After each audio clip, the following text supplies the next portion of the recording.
Gabi po sa lahat po ng mga kapatid po at mga kapwa Kristiyano na nandiyan ngayon. Ayan, ngayon po ay araw pong muli ng Biyernes, July 5, 2024. Sa kalooban po at pahintulot po ng ating mahal na Panginoon Diyos, tayong pumuli ay magsama-sama ho at magkarinigan at magbalitaan ng mga magagandang balita po na nakasulat sa Biblia. Ang programang Mga Tinig sa Ilang, biblical na, historical pa, scientific na, may kasama pa pong timeline or good arrangement. Yun po yung tinatawag na chronological. Ayan, kapag paminsan-minsan ay ginagamitan din po natin ng mathematics dahil pagka pinagsama-sama ho natin yan ay makakakuha tayo ng maayos na impormasyon sa Biblia. Ito po ay mabuting balita ng ating mahal na Panginoon Diyos. Ayan.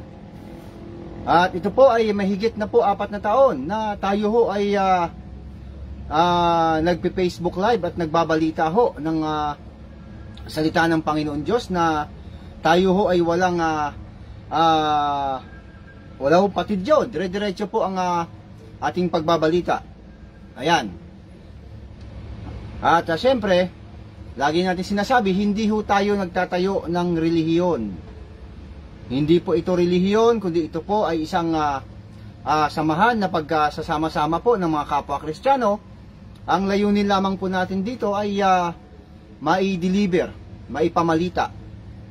Ano ho? Ang mga magagandang balita na nakasulat sa Biblia. Let us bring back a good news and information written in the Bible.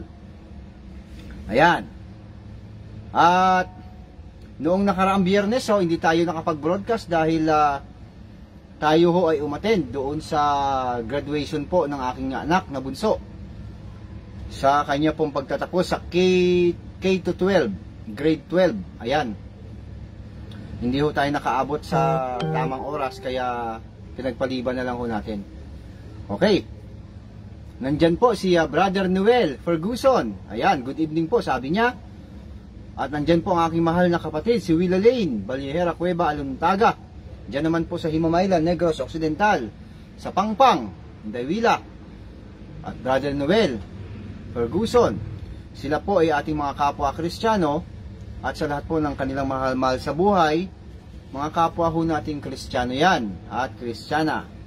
Ayan, tayo ho ay mga Kristiyano na, at ang ginagawa na lamang po natin dito sa sanlibutan ay atin pong sundin yung sinasabi po ni Jesus Christ. Ayan, ang sabi lang po niya, sumampalataya. Ayan, napakasimple lang ho, ano?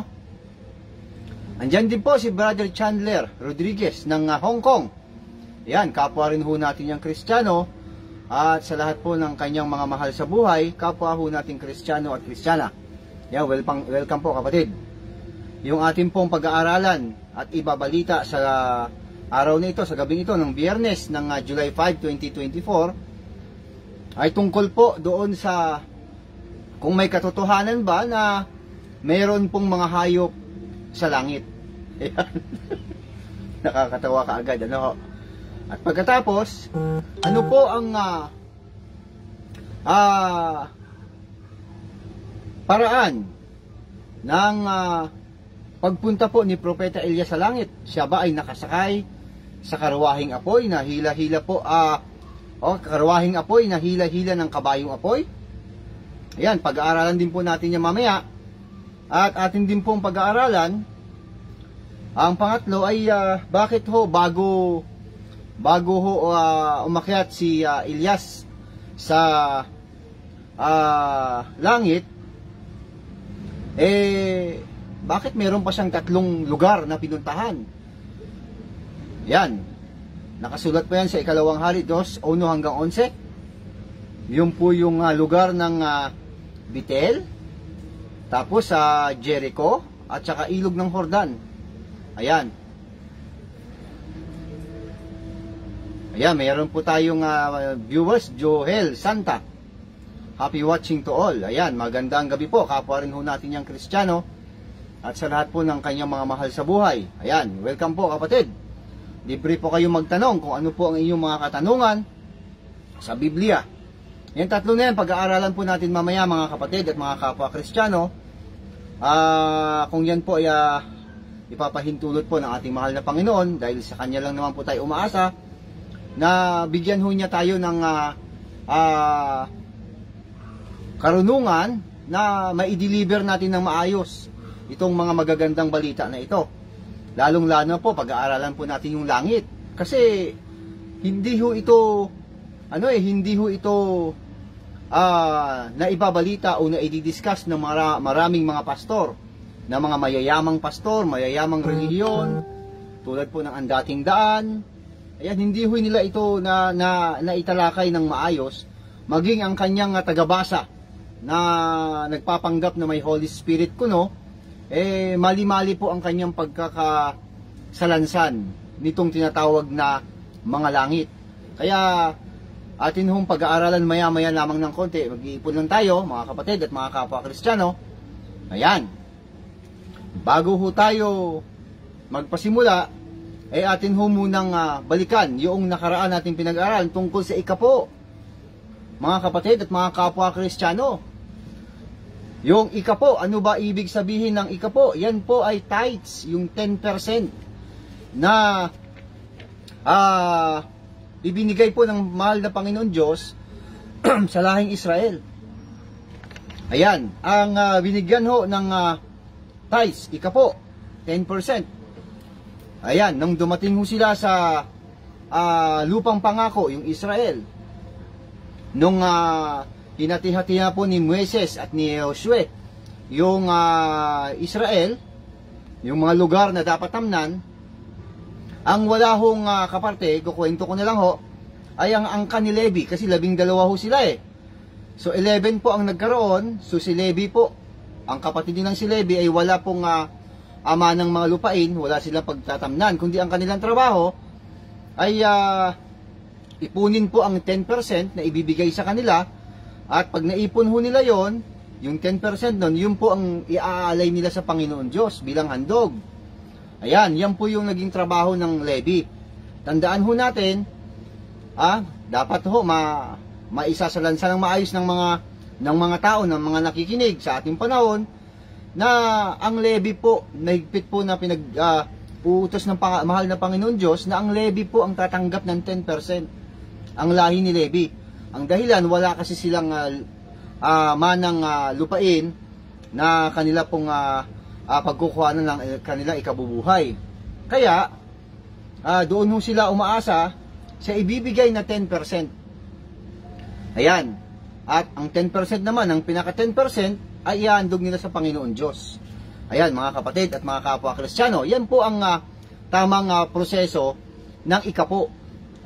Kaya lang, ito na ang nakakalungkot. Maraming pastor, lalong-lalo na sa ating panahon, na ini-exercise pa rin ho ang ikapo. Bakit?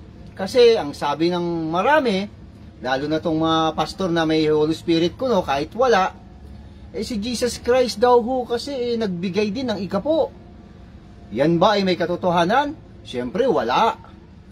Ayan, ano ba yung kanta ni David? Sino ba yun? Si David Pomeranz ba yun? O si yung kanta na We have a right love but the wrong time. Ayan. Tama po ang pagkakagawa, pero wrong timing na. Yan, kaya nga ho yung kanta, we have the right love at the wrong time. Hindi naiintindihan ng mga pastor na ito. Bakit? Basahin natin ang Mateo 23:23. Ito ang ating mababasa, mga kapatid at mga kapwa Kristiyano. Tingnan muna natin, kasi ito yung sikat na talata na binabasa Ayan, ito ang nakasulat. Sa aba ninyo mga iskriba at mga parseyo, mga mapagpaimbabaw, sapagkat nangagbibigay kayo sa ikapo ng yerba buena at ng anis at ng komeno, at inyong pinababayaang di ginagawa ang lalong mahalagang bagay ng kautusan, na dili iba't ang katarungan, at ang pagkahabag, at ang pananampalataya. Dapat sana ninyong gawin ang mga ito, at huwag pabayaang di gawin ang yung iba. Yan. Yan po yung advice ni Jesus. Ay, si Barry Manilow. Salamat po, Brother Chandler. Ayan. Si David po may sa pagkakabanggit ko kanina. Si Barry Manilow. We have the right love at the wrong time. Guess I always knew inside. Tama ba yun? I really for the moment. Those dreams of yours. Ayan. We have the right love at the wrong time. Si Jesus Christ daw kasi, sabi itong pastor na tinamaan ng magaling, yung dating tagabasa ng Ang Dating Daan, na mali-mali din kong magturo, ayan, si Jesus Christ daw nagbigay ng ikapo. Ito ang kanyang batayan. Ayun, somewhere down the road. Somewhere down the road, a road that gonna cross again. It doesn't really matter when. Somewhere down the road. Ayan. Saya. Salamat po, Brother Chandler. Ayan, ganoon lang tayo mga kapwa Kristiyano. Chill lang, relax lang. Ayan. Tayo naman hindi napapabayaan ng ating mahal na Panginoon Diyos. Naniniwala ho tayo doon. Ayan, kaya nga po ang langit maya-maya, isasalansan ho natin yon. Kasi, meron hong sinasabi si Apostol Pablo, 3 ang langit. Maya-maya, babasahin natin yan. Isasalansan natin ng maayos kung ano yung una, ano yung pangalawa, at ano yung pangatlo. At maya-maya, magugulat kayo kung ano ibig sabihin nun. Yung 3 na yan. Dahil may mga kaugnayan lahat yan Ano yan Connected to each other. Ayan.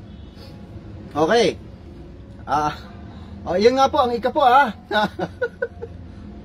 Si Jesus Christ ay nagbigay nga raw ho ng ikapo. Aba, talaga itong ginagawang puhunan o kapital nitong mga pastor na ito na tinamaan ng magaling. Ang ikapo, ang ikapo kasi, tama lang naman yun na magbibigay ang mga Israelita, partikular yung mga Hudyo. Kaya lang, wrong timing na.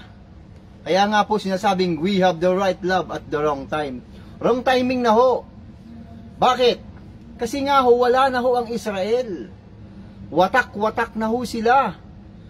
At dalawa na lang po dyan ang Israel na magkapatid, si Benjamin na lang ho at saka si Huda. Kaya nga po may Hudyo. Si Levi po, mangilan-ngilan na lang ang mga nandyan at ang iba pang mga lahing Israel kasi watak-watak na sila Ayan. Bakit watak-watak na sila? Kasi nga po, sila ho ay nagkaroon po ng kasalanan sa Panginoon Diyos. Kaya watak-watak na ho ang Israel sa panahon na yan. Much more nang dumating si Jesus Christ, wala na ho ang Israel. Ayan, mga Hudyo na lang po at mga Benjamin at iba pang mga lahi, hindi na ho sila kompleto. Yan dyan po si Tanjen Sason, nandyan sa Mandaluyong. At si Brother Oscar Vargas, ayan, mga kapwa ho natin yung Kristiyano Si Tanjen Sason at saka si Oscar Vargas. Ayan, sila po ay mga kapwa nating Kristiyano at sa lahat po ng kanilang mga mahal sa buhay, kapwa nating Kristiyano at Kristiyana. Ayan, welcome po mga kapatid. At enjoy watching po at listening dito po sa mga ipinapahayag natin na mga magagandang balita ho na nakasulat sa Biblia. Ayan. Ang panahon kasi ni Jesus Christ, wala na ho ang Levi. Okay. Kaya, pinuri din ho niya yung mga Hudyo na nagbibigay po ng ikapo. Pati itong mga Pariseo at mga Iskriba. Kasi, hindi nila nakakalimutan ng ikapo. Kasi utos sa kanila yan Kaya lang, wrong timing na nga, wala na sa ayos. Bakit? Wala na silang pagbibigyan. Wala na ho ang Levi. Ang Levi lang ho ang maaaring magbigay ng handog sa Diyos. Yung 10%, wala na ho. Watak-watak na. Hindi na ho tama. Kaya pinuri na ni Jesus Christ, kahit wrong timing na, nagbibigay pa rin ho ng ikapo. Kaya lang meron nga silang nakakaligtaan ng mga mahalagang bagay, yung katarungan, pagkahabag, ayan, ang pananampalataya. Kasi nga po, itong mga iskriba, itong mga Pariseo, ito po ay may pinakaaral na sila. Wala na po yung aral ng Panginoon Diyos, pinalitan na nila ng aral nila. Itong Pariseo, mahilig po ito sa mga pamahiin, mapagpaimbabaw. Itong mga iskriba, ito naman yung mga matatalino, mga abogado ito sa kautusan. Partikular na po yung 5 aklat. Yan, magaling sila dyan. Sinisipi nila yung mga sulat, kung ano-ano pa. Yan, para sila mga sekretary, parang gano'n. Magagaling sila sa kautusan. Ayan. Sila rin ho ang binibigyan ng ikapo, ng 10%. Ayan, yan ang ibig sabihin dun. Wala na ho ang levy, hindi na sila, wala nang dapat pagbigyan. Kasi nga po, watak-watak na nga. Wala nang maghahandog sa Diyos. O ngayon, si Jesus Christ, magbibigay pa ba ng ikapo? Ano tingin mo kay Jesus Christ? Syunga-syunga? Hindi naman ganun. Kaya nga sila kinokontra ni Jesus Christ eh. Ay, ibig sabihin ng ikapo, wala na yan. Bakit? Wala na po yung mga handog-handog, hindi na po nais ng Panginoon yan. Isang katawan ang inihanda ng Panginoon Diyos para ipanghandog. Isahang handog na lang. Mababasa natin sa Hebreo, mga kapatid at mga kapwa Kristiyano. Kaya, hindi na uso yung ikapo na magbibigay ka pa ng 10%. At ginawa pang ano yan, may modified pa yan, modification. Kumbaga sa modification, ginawa nilang, ginawang style. Maaari kang magbigay ng pasya sa iyong puso. Ano ho? Pwede daw 9%, pwede 10%, pwede 11%, pwede 12%. Kasi pasya ng puso, naloko na. Ayan, magaling dyan si Pastor Jacob Santos. Kasi pampatayo ng bahay niya. Tapos sasabihin, bahay-sambahan daw. Bahay niya yun eh. Kaya huwag kayo magpapaniwala dyan. Kung ano po ang style ng ang dating daan, dyan siya galing eh. Kaya kinukuha din niya ang style nun. Sasabihin niya, kinukuha daw ang style, iba naman. Iba talaga style, pero ganun pa rin. Panglilikom pa rin ng pera. Nandiyan po si Sis Amy Alfonso. Ayan, kapwa ho natin yung Kristiyana. At sa lahat po ng kanyang mahal sa buhay, kapwa na ho natin Kristiyano at Kristiyana. Yan, welcome po Sis Amy Alfonso. Ayan. Wala na ho ang ikapo. Tinigil na ho ni Jesus Christ yun. Sa paanong paraan? Yung kanyang katawan na nga po ang panghandog.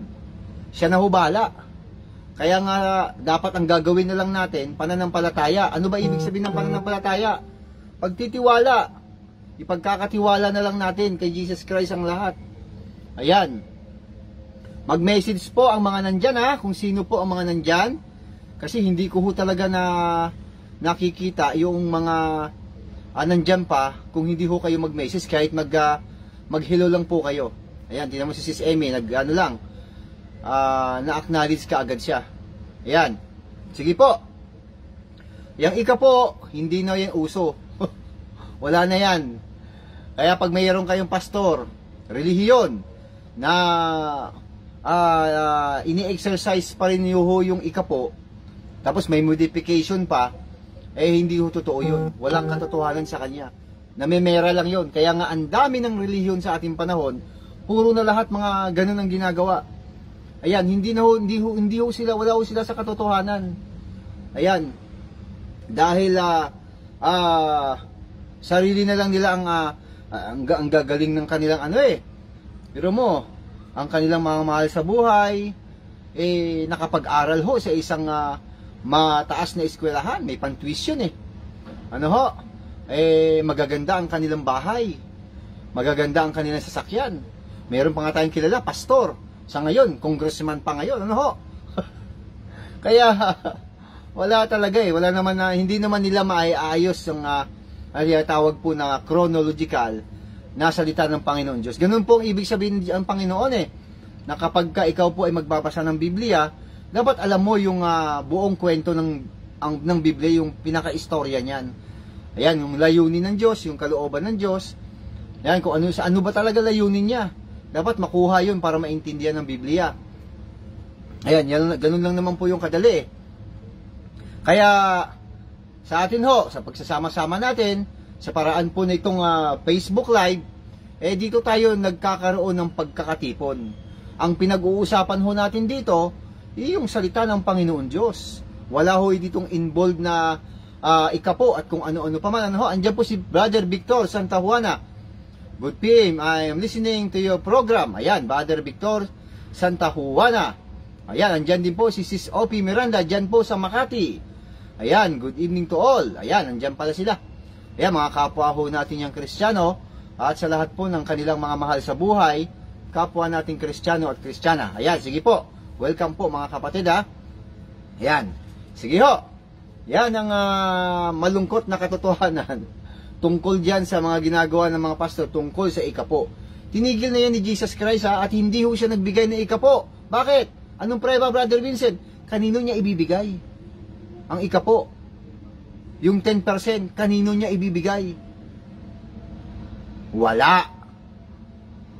Walang magtatanggap ng ikapo niya.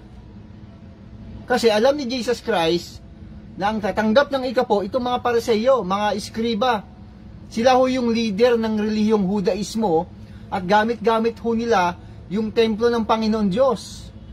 Ayan, kaya andyan nga si Jesus Christ, sila ho ay kinokontra ni Jesus Christ.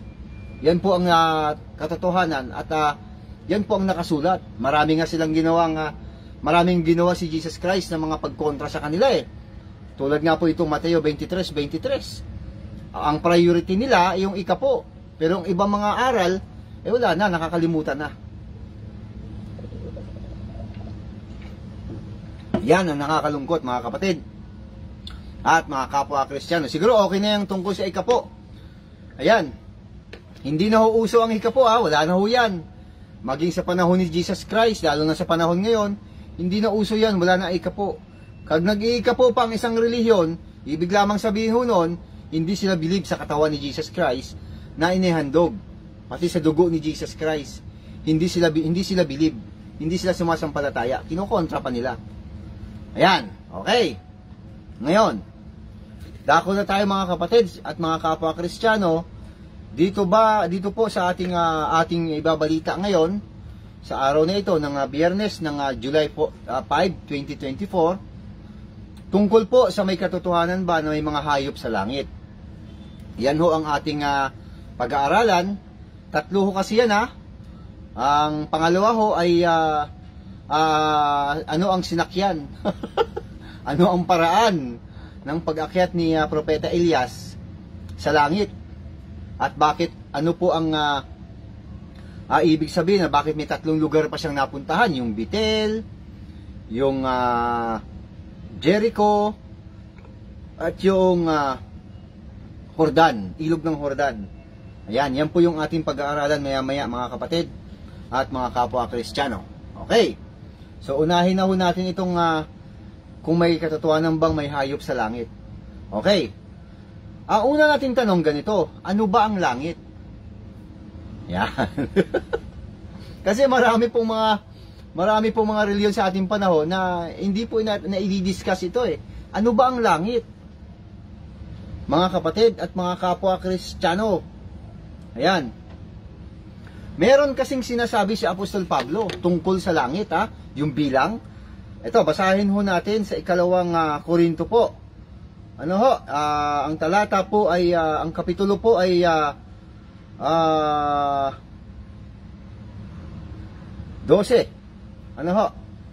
Ang talata po ay 12:2 ng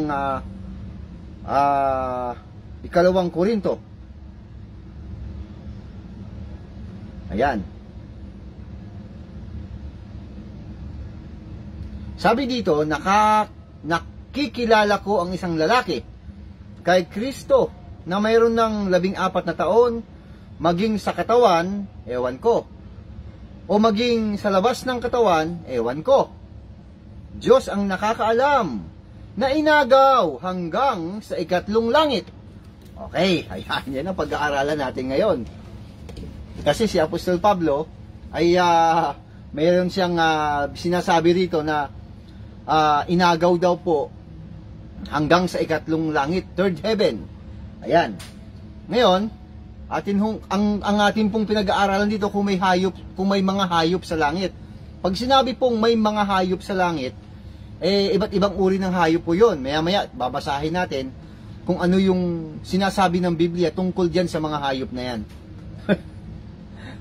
Okay. Ito po ang ating binasa, mga kapatid, na binabanggit ni Apostol Pablo, may ikatlong langit. O ngayon, ano ba yung unang langit? Ayan. Sa unang langit, sigurado ako meron diyang mga hayop. Ano ba yung unang langit? Ang unang langit po, ito po yung mga nililiparan ng mga ibon. Iba't ibang uri ng ibon. Yan. Kaya masisiguro natin na may hayop sa langit. Yun yung unang langit. Kasi nga po,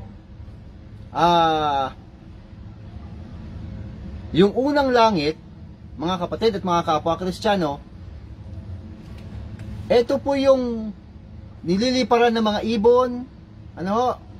Ito po yung nililiparan ng mga eroplano o kaya helicopter. Ito po yung lugar ng tinatahanan po ng buwan. Ito po yung lugar na tinatahanan naman ng araw. Ito po yung lugar na tinatahanan ng mga bituin. So 5 po yun, ha. Mga ibon, yung nililiparan ng mga helicopter, yung eroplano, buwan, araw at bituin. Mga kapatid at mga kapwa Kristiyano, yan po ang unang langit. Teka muna, Brother Vincent, paano ka naman nakakasiguro? Mayroon ka bang prueba na yung mga yan ay unang langit? Ayan, babasahin ho natin itong talata sa Henesis pa lang. Basa ho tayo, mga kapatid. Sa Henesis po, uno-uno muna. Nang pasimula ay nilikha ng Diyos ang langit at ang lupa. Sa ibang salin po niyan, mga langit. Ibig sabihin, marami talaga. More than one, Yan po yung sinasabi ng Biblia na nilikha po niya ang mga langit. Yan. Ngayon, nung nakalikha na po ng langit ang Panginoon Diyos, nilagyan po yan ng laman, ang langit. Ano po ang kanyang inilagay na mga laman dyan sa langit? Ito po ang ito po yung sa Henesis pa rin. Ayan, 1, ayan, 8. Ayan, basa. At tinawag ng Diyos ang kalawakan na langit, at nagkahapon at nagkaumaga ang ikalawang araw. Ayan, yan ang first heaven. Ang kalawakan pala, na tinatahanan ng mga ibon, nililiparan ng mga eroplano na yan, langit din ang tawag. Yan. Kaya yan ang unang langit. Okay. O ngayon, ito naman sa 16. Ano naman ay iba pang mga sinabi ng Panginoon? Ayan, andyan po si Brother Manolito Fajardo. Sabi ho niya, magandang gabi po, Brother B, at sa lahat ng kapwa Kristiyano. Ayan, Brother Manolito Fajardo. Ayan, kapwa ho natin yan Kristiyano. At sa lahat po ng kanyang mga mahal sa buhay, kapwa nating Kristiyano at Kristiyana. Ayan, welcome po, Brother Manolito Fajardo. Ayan, happy listening po and watching dito po sa programang Mga Tinig sa Ilang. Okay. So, nilikha na po ng Panginoon Diyos ang unang langit. Ayan, yan po yung kalawakan. Ngayon, ano pa po ang kanyang inilagay na mga materialis dyan sa kalawakan, sa unang langit? Ito, sa 16, verse 16 po ng Book of Genesis, chapter 1, verse 16. At nilikha ng Diyos ang dalawang malaking tanglaw. Ang malaking tanglaw ay upang magpuno sa araw, at ang maliit na tanglaw ay upang magpuno sa gabi. Ito yung buwan at ang araw. Nilikha rin niya ang mga bituin. Naloko na. Ayan. Yan po yung katotohanan ng unang langit. Ito po yung kalawakan. Nandyan po lumilipad ng mga ibon. Diyan lumilipad ng eroplano, helicopter. Nandyan po ang tahanan ng buwan, ang tahanan po ng araw, ang tahanan po ng mga bituin. Nilikha po ng Panginoon Diyos yung mga yan. Yan ang unang langit. Yan ang katotohanan dahil binasa natin. Bakit? Kasi nga po, yan po ang nakikita ng ating mga mata. Naked eye. Pag tumingala lang tayo, makikita natin ang mga bituin eh. Ubod na ho ng layo yun. Pero ano ho yun, naaabot pa rin ng mata ng tao dahil may mga teleskopyo na po na mas matindi. Ano ho? Na talagang nararating na po ng paningin ng tao dahil sa mga teleskopyo. Kayang-kaya pong abutin ang nilikha ng Panginoon Diyos kasi nga po, yan ay para sa tao. Ang pinakamalayo ho dyan ay yung bituin. Nilikha ho ng Panginoon Diyos para daw po magbigay tanglaw sa gabi. Hello? Kaya, para yan sa tao, yung lahat ng yan, yan ang unang langit. Mga kapatid at mga kapwa Kristiyano. Marami nagsasabi. Ang unang langit daw, lalo na si Pastor Jacob Santos ha, ang sabi daw niya, ang unang langit daw, yan po yung nililiparan ng mga eroplano at mga ibon. Yung pangalawang langit daw po, yan po yung tinatahanan doon ng buwan, araw at bituin. Kalokohan na yun. Hindi po pwede. Ayan, ang ikalawang langit po, matindi yun. Maya-maya ng konti, mga kapatid, meron tayong babasahing talata tungkol sa ikalawang langit. At, take note, meron pang ikatlong langit. Ayan. Okay. Yan kasi yung ang pinakamalayo, yung bituin. Yan. Nilikha ng Panginoon Diyos yan para sa tao. Bibigyan ko lang po kayo ng idea. Ayan, when I was in Nahimamaylan pa, noong naalala ko na kami po ay nangisda. Gabi ho yun. Sumama po ako sa pangingisda. Hindi naman uso mga mga GPS sa amin noon. Hindi pa gaanong high-tech. Hindi pa high-tech yung mga gamit noon. Ang pag umuwi na ho kami sa aming lugar, ang palatandaan ho namin mga bituin. Para ho kami makakuha ng maayos na daanan para makauwi kami. Bituin po ang aming ginagawang palatandaan. At perfect yun. Hindi kami maliligaw kasi pag nagkamali ka doon, nako, saan ka dadamputin? Pag ikaw ay naligaw. Hello, nandiyan po si Brother Michael Bambito Gabriel. Diyan naman po yan sa Milan, Italy. Ayan, maraming source ito eh. Managbibigay ng information dito. Kay Brother Michael Bambito, kapwa ho natin yung Kristiyano at sa lahat po ng kanyang mga mahal sa buhay. Ayan, inunan akong tubig. Yan po ang langit ha. Yan, makikita po yun ng tao, yung ating mga mata. Pag tumingin ka sa langit, sa kalawakan, makikita mo ang mga bituin. Yan po ang unang langit. Maliho yung ibang nagsasabi na, lalo si Pastor Jacob Santos, itong si Black Widow Spider. Ang unang langit, ito yung dinadaanan ng ibon at mga eroplano. Ang pangalawang langit daw, yung buwan. Narating na pala ng tao ang ikalawang langit. Hindi ho ganun yun. Hindi ho pwedeng pumunta ang mga tao sa ikalawang langit, madidisgrasya na siya doon. Hello? Walang ganun. Yung bituin nga lang, naubod na ng layo eh. Unang langit pa rin yun. Kasi nga po, kasama yan sa creation. Para yan sa tao na magbibigay ng liwanag at tanglaw sa gabi. Yang mga bituin na yan. Yan ang unang langit. O ngayon, ano naman yung ikalawang langit? Ayan. Kasi ang pinag-aaralan natin dito mga kapatid at mga kapwa Kristiyano ay kung may mga hayop sa langit. Ayan. Inaalam lang muna natin yung yung taga-abroad may messenger sa akin. Ayun. Okay. Yung ikalawang langit naman, hello. Ano naman kaya itong ikalawang langit na ito, mga kapatid at mga kapwa Kristiyano, na sinasabi po ng Biblia? Kasi sabi niya ni Apostol Pablo, mayroong ikatlong langit eh. Yan. Ito po yung mga level lang naman po ito. Yung level 1, yan po yung pinakamalayo na dyan, yung bituin. Unang langit pa rin po yan ha. Huwag ko kayong maniniwala sa pastor na yon. Ayun. Pang mental hospital ang aral noon. Ayan. Okay, yung ikalawang langit, ang pinag-aaralan natin, kung may mga hayop doon ha. So, inaalam muna natin kung ano po ang mga langit na ito para magkaroon tayo, mai-establish natin. Yung ikalawang langit po, hindi po maaaring puntahan niya ng tao. At hindi rin ho maaaring makita ng tao. Yung ikalawang langit. Ayan. Si Ginugundo daw may lahing Levita. Ayun, natalakay ko na po yung tungkol po sa ikapo. Yan. Tungkol dyan sa ikapo. Ayan. Natalakay ko na po. Okay. Binubuhay pa rin niya ang ikapo. Ayan, panpatayo ng kanyang bahay. Okay.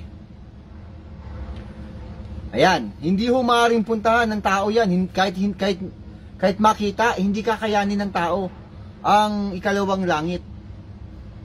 At ang ikalawang langit po, nandyan po pumupunta. Diyan po nadidistino ang mga tao. Mga tao, mayroon na dyan. Hello, sa ikalawang langit. At sigurado ako, nandyan po si Abel. Nandyan po si Enoch. Nung inagaw ho siya, nung kinuha, nilipat. Nandyan din po si Noe. Nandyan din po si Abraham. Nandyan din po si Sarah, si Isaac at saka si Jacob. Yan, si Haring David nandyan din po at iba pang mga propeta at mga apostol at mga lingkod ng Panginoon Diyos. Diyan po sila dinadala sa ikalawang langit. Ayan. Okay. Diyan po sila dinadala ng ng Panginoon Diyos. Kaya si Propeta Elias, nandiyan po sila sa ikalawang langit. Yung mga pinatay na mga propeta, lahat po ng mga pinatay na mga lingkod ng Panginoon Diyos, ay diyan po dinala sa ikalawang langit. Mga kapatid at mga kapwa Kristiyano, maging itong mga apostol, diyan po sila dinadala sa ikalawang langit. Brother Vincent, meron ka bang prueba? Meron. Hindi naman tayo magsasabi dito kung wala tayong batayan na yung mga tao na yan, na mga lingkod ng Panginoon Diyos, yung mga ganap na tao na yan, nandyan po sila sa ikalawang langit. Tandaan ho natin, may ikatlo pa. Ano po ang ating batayan? Ito, basahin ho natin dito po sa aklat po ng Apokalipsis sa 6 at ang talata po ay 9. Ito po ang ating pong babasahin ay magandang balita na lang po Sa Apokalipsis po sa 6, ang talata po ay 9, nang alisin ng kordero ang panlimang selyo, nakita ko sa ilalim ng dambana ang mga kaluluwa ng mga pinatay dahil sa salita ng Diyos at dahil sa pagpapatotoo nila rito. Sumigaw sila ng malakas, O Panginoong makapangyarihang banal at tapat, gaano pa katagal bago ninyo hatulan at parusahan ang mga tao sa daigdig na pumatay sa amin. Binigyan ng puting kasuotan ang bawat isa sa kanila at sinabi sa kanilang magpahinga ng kaunti, pang panahon hanggang sa mabuo ang bilang ng kanilang mga kapatid at kapwa mga lingkod na napapatayin din tulad nila. Ayan. Yung binasa ho natin, ito po yung dambana, yung altar. Nandyan po yung mga espiritu ng mga taong pinatay dahil sa salita ng Diyos. Nandyan po sila sa ikalawang langit. Yan po yung dambana. O sige, kung hindi yan, o saan ngayon yung dambana? Yung altar. Kaya nga po wala pang nakakapunta sa ikalawang langit. Sabi sa akin taga-abroad, may nakakita kay Ginugundo sa bangko at Walter Mart na may kasamang babae. Wow! Nakarating din pala sa iyo yan, Brother Michael Bambitoy. May nagbalita rin sa iyo Ang tindi May nakakita sa bangko at Walter Mart na may kasamang babae. Uy, naloko na. Ibig sabihin, totoo nga talaga. Naku, naloko na. Ayan. Gulo yan. Ayan. Matulis talaga ito si Gundo. May kasamang babae na. Nakarating pa dyan sa Milan, Italy, yung balita na yan, ha? Grabe ang source mo, Brother Michael Bambitoy. Ayan. O ngayon, balik tayo doon. Yan po yung chick boy si Pastor.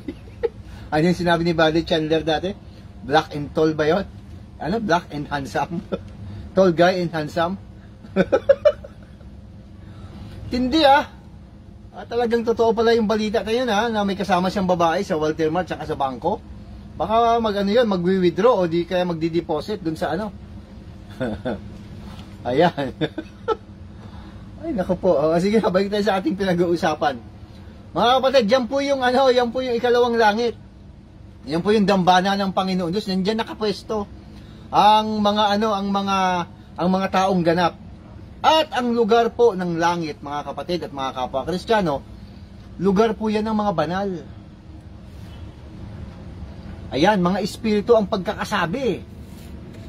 Sabi dito, mga kaluluwa ng pinatay dahil sa salita ng Diyos. Ayan. Nandyan pa lang sila sa dambana, pero langit din po yun. Ikalawang langit. Ayan. Inaabangan namin kung isasama sa Robinson.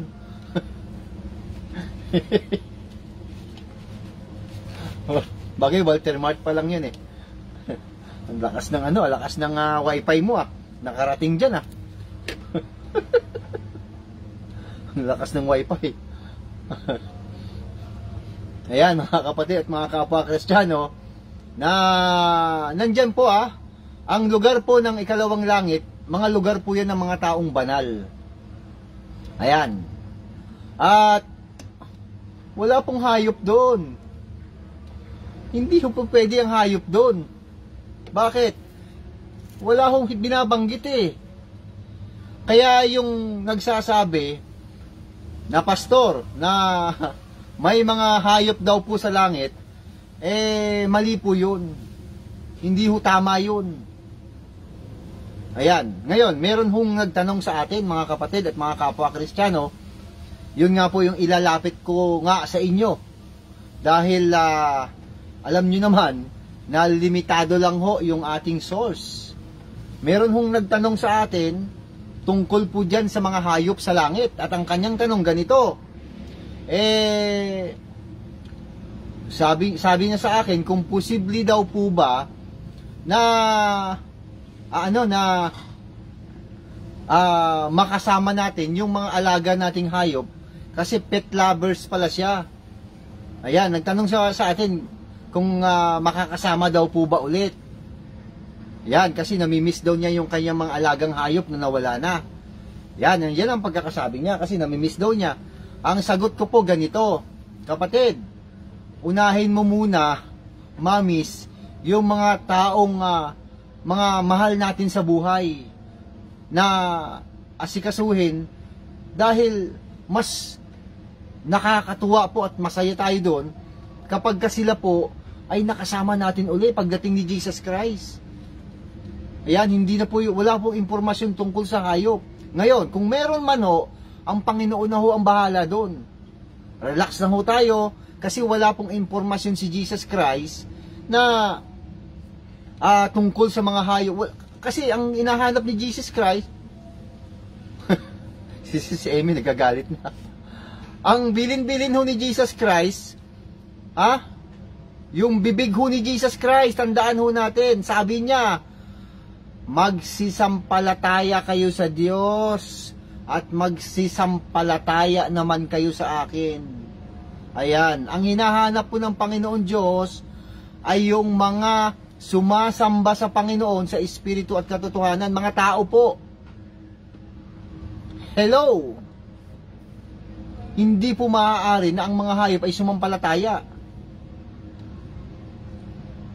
Ayan.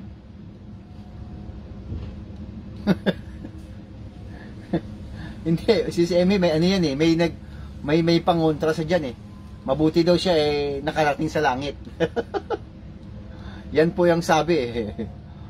Ayun, meron. Ayun, unggoy yun.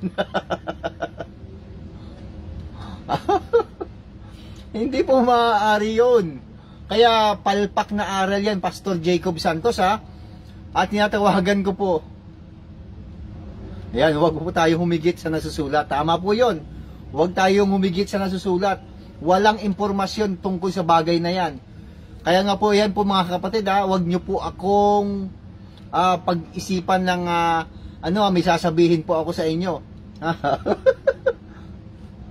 Ganito po. Dahil limitado lang po yung ating source. Limitado lang po yung ating mga gadget. Ayan, makinig po kayong mabuti. Samantalahin ko na kaagad. Yan, humihingi po ako ng tulong sa inyo mga kapatid.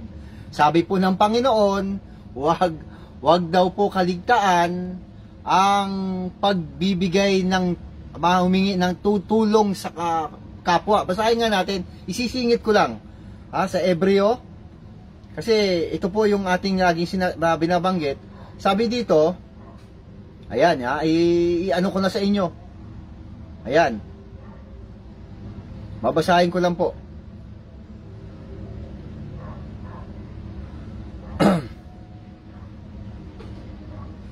Ayan. Sabi dito sa 16, at huwag nating kaligtaan ang paggawa ng mabuti at ang pagtulong sa kapwa. Bakit? Sapagkat yan ang alay na kinalulugdan ng Diyos. Yan, pagtulong sa kapwa. Iyon po yung aking inilalapit ngayon. Yan, na humingi po ako ng tulong sa mga kapwa Kristiyano kasi kinakailangan po na mag-upgrade na ako ng aking ginagamit na gadget. Alam niyo naman ho, ako construction boys lang tayo. Pag wala hong gawa, wala rin. Ayun. Ayan. Siguro kahit bahala na ho kayo. Ayan, na kinakaya mag-upgrade kasi sinabihan ako ng aking anak na nag-graduate kasi siya ng gaaral siya ng K-12, IT ang pinapasok niya. Dapat daw meron tayong yung talata ng Biblia makikita din sa magagawan din ng paraan na maipakita. At yung mga nagtatanong, ganoon din maipapakita din. Ayan. Kaya yun ang ating yan po, gagamitin ho natin yun sa salita, sa pagbabalita po ng salita ng Diyos. Hindi po yan pampatayo ng kapilya. Hindi po natin gagawin pagkain, pambili ng kung ano-ano, hindi ho. Yung natin mag-upgrade lang tayo. Yan lang po mga kapatid yung sinasabi ko po. Kaya tulungan niyo po, humihingi po ako ng tulong. Sabi ng Panginoon, hindi po ito abuloy, hindi po ito hindi po ito kung ano-ano pa man. Ayan, kailangan mag-upgrade lang tayo.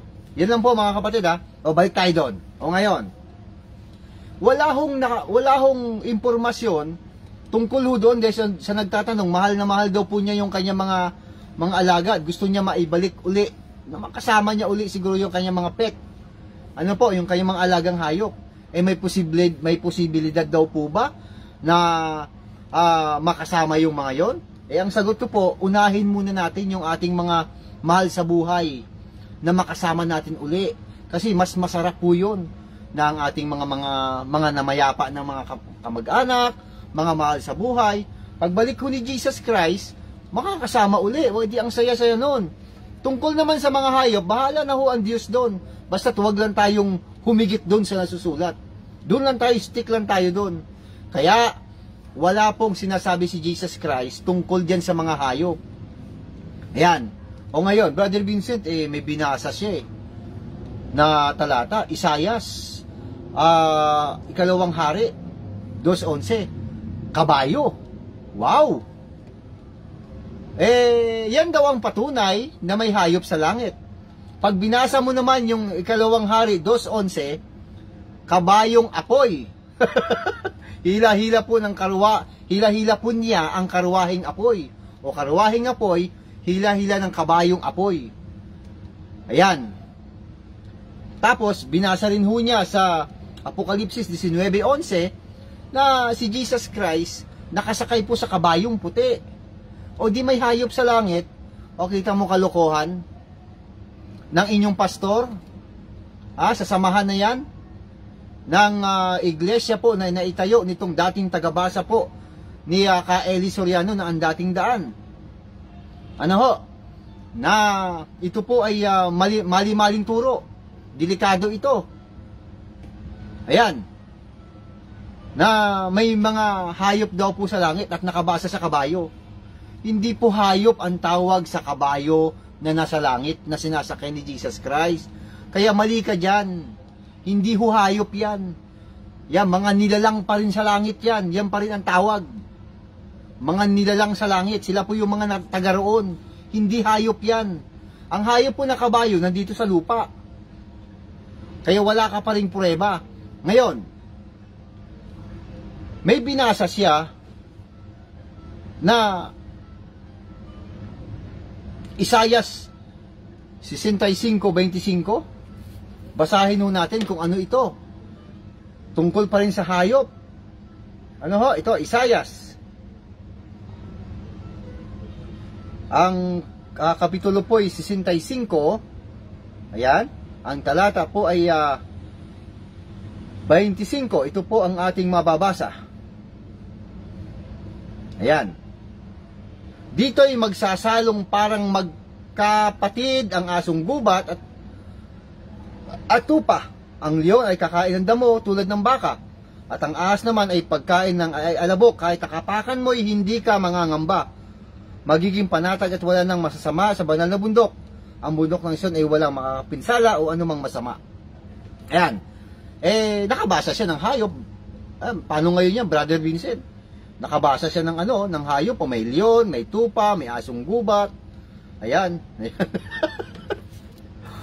Naloko na. Ayan. Nabasa niya. Tapos meron pa. Sa Isayas ulit, 11 pa rin. Dito naman sa Isayas 11. Ang talata po ay 6. Ito ang ating mababasa. Ayan. Maninira ng asong gubat sa piling ng kordero. Mahihiga ang leopardo sa tabi ng batang kambing. Magkasamang manginginay ng guya ang mga batang leon. At ang mga mag-aalaga sa kanila isang batang paslit. Ang baka at ang oso magkasamang manginginain at ang mga anak nila mahihigang magkakatabi. Ang leon ay kakain ng damo ng tulad ng baka. Maglalaro ang sanggol sa tabi ng mga lungga ng ahas.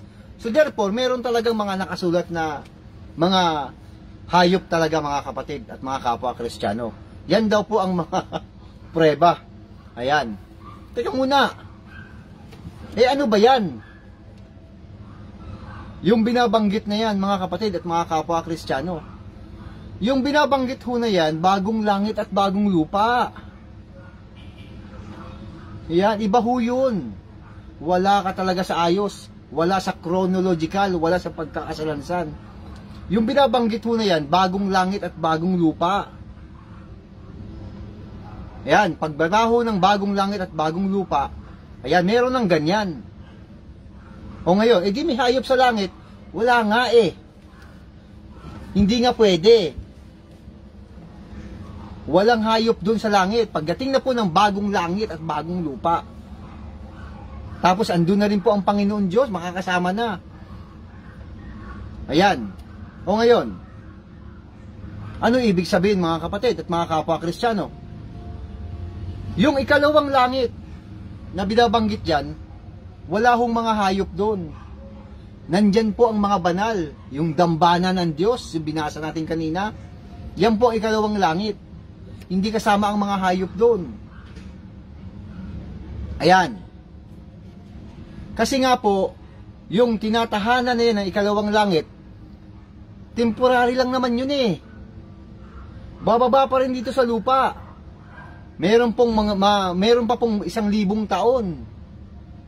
At pagkatapos ng 1,000 taon, meron pa yung bagong langit at bagong lupa. Itong dati na to, wala na ito. Yan.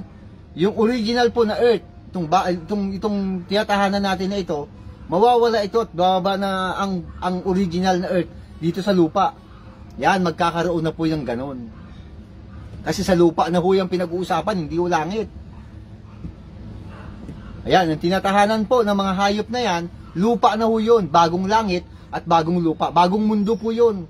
May langit pa rin. Pero nasa lupa po ang mga hayop na yan. Hindi ho langit yun. Bakit, Brother Vincent?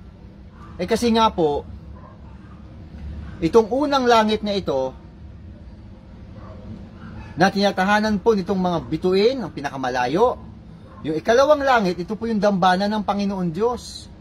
Nandyan po ang mga banal. Nandyan po ang mga espiritu. Mga kapatid at mga kapwa Kristiyano, basahin natin ang Hebreo. Ito po ang kanyang impormasyon Ayan, sa 12.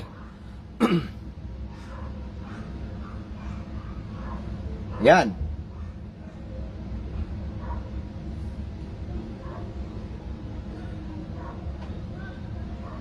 Dito natin simula sa 22, mga kapatid, Sa halip, 12:22 po, hanggang 24.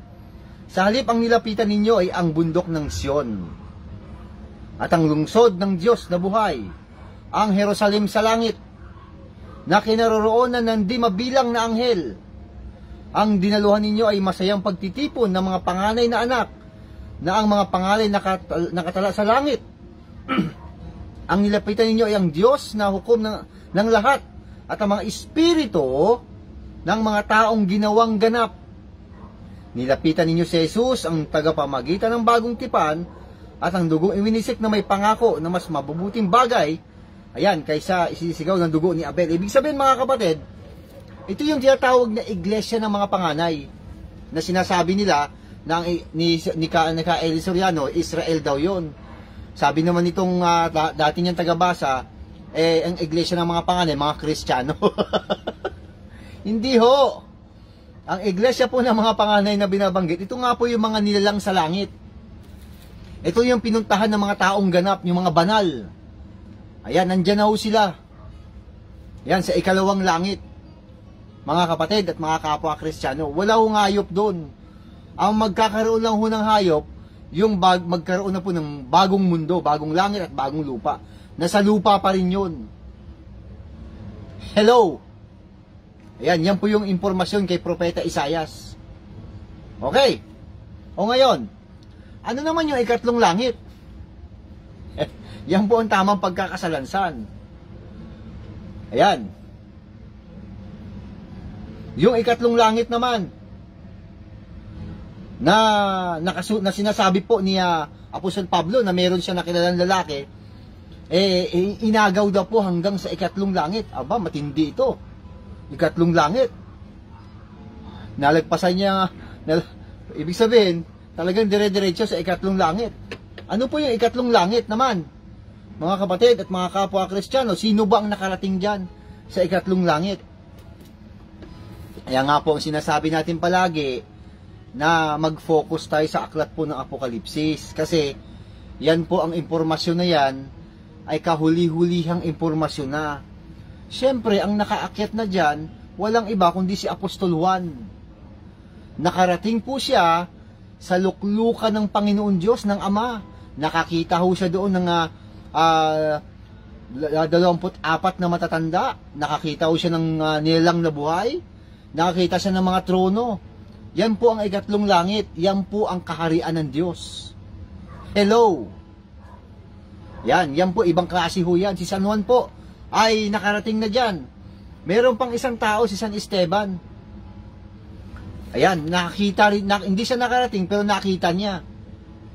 Ayan, ito po, basahin natin sa kay Apostol Juan muna. Sa 4 po ng Apokalipsis. Ito po ang ating mababasa. At pagkatapos kong masaksihan ang mga bagay na ito, nakita ko sa langit ang isang bukas na pinto. Same process din po ito kaya kaya San Esteban. Bukas po ang pinto ng langit. At narinig ko ang tinig na parang tunog ng isang trompeta na nagsabi sa akin, umakyat ka rito at ipapakita ko sa iyo kung ano pang mga mangyayari pagkatapos nito. At agad akong napuspos ng espiritu at nakita ko sa langit ang isang trono at isang nakaupo roon. Ang anyo niya ay maningning na parang mahalagang batong hasper at cornalina. May isang mabahagal na dingding sa parang esmeralda sa palibot ng trono. Nakapaligid naman dito ang 24 na pang trono na bawat isa ay may nakaupong matanda na kadamit ng puti at may koronang ginto sa ulo. Ayan. Mayroon siya nakitang may 4 na nilalang na buhay din.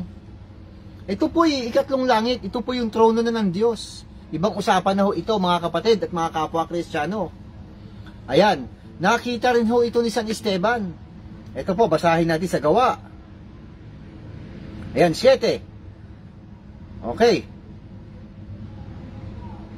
Ito po. Sa 55 po, 7:55 ng aklat po ng mga Gawa.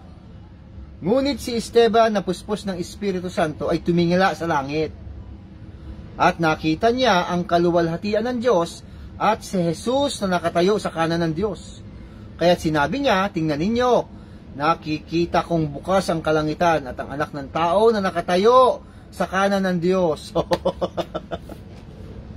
Ayan. Kita mo, grabe ang mata ni San Esteban.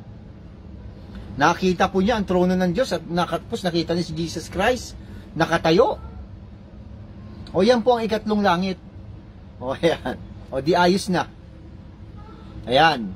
Okay, yung unang langit, yan po yung kalawakan, nililiparan po ng mga ibon, eroplano, diyan sila dumadaan, ang buwan, araw, at ang bituin. Bakit? Unang langit yan. Kasi yan po ang kasakasama sa creation ng Panginoon Diyos. Yan, para ho sa tao lahat yan. Mga nilalang po yan sa kalawakan. Yan ang unang langit. Ikalawang langit, ito naman po ito yung dambana ng Diyos. Ayan. Andyan po ang mga banal sa langit. Ang ikatlong langit naman, ito yung kaharian ng Diyos. Ayan, may question dyan Brother Vincent, nakikita ba nila ang Panginoon? Sa ikatlong langit yan. Yan naman po ang ating pag-aaral sa mga susunod. Ayan, kung may mga tanong na ganon, mga kapatid at mga kapwa Kristiyano. O ngayon, pag-aralan naman natin itong sinasabi po ni Pastor Jacob Santos na si Propeta Elias daw ay sumakay sa karuwahing apoy na hila-hila po ng kabayong apoy. Sumakay daw po siya dyan. Si Propeta Isaias, mga kapatid at mga kapwa Kristiyano. Ayan, basahin ho natin na ikalawang hari. Ito ang ating mababasa sa 11. Yan, 2:11 ng ikalawang hari. Ito po ang ating mababasa. Patuloy silang nag-uusap. Habang naglalakad, walang ano-ano'y pumagit na sa kanila ang isang karuwahing apoy na hila ng mga kabayong apoy. Nagkahiwalay sila at si Elias ay inakyat sa langit sa pamamagitan ng ipo-ipo. Ayan. Kaya dyan sa samahan niya ng iglesia po na itinayo ni Pastor Jacob Santos, ni Black Widow Spider, na dating tagabasa ng ang dating daan, na mali-mali din, sablay din, lalo na ngayon. Kung kayo ho, mga MCGI, kung kayo ay nagpaplano dyan, kaya nanonood at nakikinig sa programa ni Pastor Jacob Santos, nagpaplano kayo na sumanib dyan, ako, walang pinagkaiba yan, parehas lang yan. Ayan, pera-pera lang din ang pinag-uusapan. O ngayon, ito po ang ating nabasa, na si Propeta Elias, ang sabi kasi niya, nakasakay daw po sa karuwahing apoy. Hila-hila ng kabayong apoy. May katotohanan ba yon? Ayan, nagpapanggap pa yan na may Holy Spirit. Tinutulungan daw siya ng Holy Spirit. Hello, for your information, Black Widow Spider, hindi nagtuturo ang Holy Spirit ng mali. Ayan, sabi ni Brother Oscar Vargas, huwag po tayong humigit sa nasusulat. Ayan, ano ibig sabihin? Hindi po nakasakay sa karuwahing apoy na ihila-hila ng kabayong apoy. Ay, huwag kayo sasali kay Gunigundo para kayong nag-suicide. Ayan. Ay, nako. Kaya hindi dumadami ang miyembro niyan kasi nga, mayroon siyang attitude problem. Kung ano po yung sinabi ng babae sa YouTube na sinasabi na hindi siya mabait, yan, totoo yun. Ayan, okay. O ngayon, dito po sa 1 pa lang Ikalawang hari, 2:1. Ito po ang ating babasahin, mga kapatid at mga kapwa Kristiyano. Dumating ang oras na si Elias ay kailangan ng kunin ng Panginoon sa pamamagitan ng ipo-ipo. Ayan.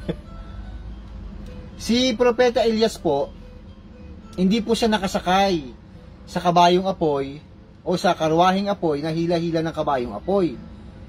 Siya po ay inakyat sa langit sa pamamagitan ng ipo-ipo. Brother Vincent, ano naman itong karwaheng apoy na hila ng kabayong apoy? Yan po ang trabaho po nun nung